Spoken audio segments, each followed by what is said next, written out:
শিক্ষকদের আন্দোলনে উত্তাল প্রেস ক্লাব চত্বর। নন এমপিওভুক্ত শিক্ষক এবং শিক্ষা প্রতিষ্ঠানকে এমপিওভুক্ত করার এক দফার দাবিতে তৃতীয় দিনের মতো চলছে সম্মিলিত নন এমপিও ঐক্য পরিষদের অবস্থান কর্মসূচি।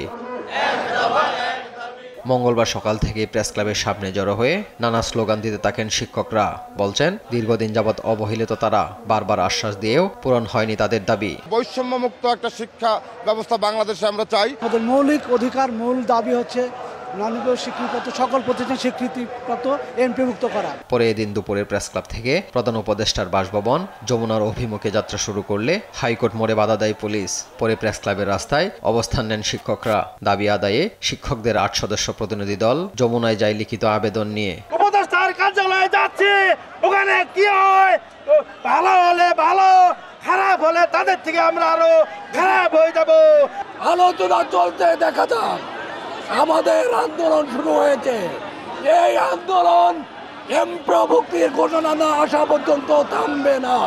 এদিকে 5 দফা দাবিতে টানা 23তম দিনের মতো প্রেস ক্লাবের সামনে অবস্থান কর্মসূচি পালন করছেন স্বতন্ত্র ইবতেদায়ী মাদ্রাসার শিক্ষকরা। পূর্ণাঙ্গ দাবি না মানা পর্যন্ত আন্দোলন চলবে বলে জানিয়েছেন শিক্ষকরা।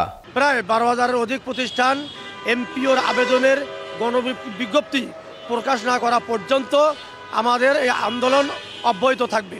আমাদের জানুয়ারি মাসে জাতীয়করণের ঘোষণা দিচ্ছে, কিন্তু এখনো আমাদের বাস্তবায়ন করা নাই। যতক্ষণ না আমরা সমস্ত মাদ্রাসার গণবিজ্ঞপ্তিতে এমপিওর আবেদন, অনলাইন আবেদনের চিঠি না পাই, ততদিন পর্যন্ত আমাদের আন্দোলন চলবে।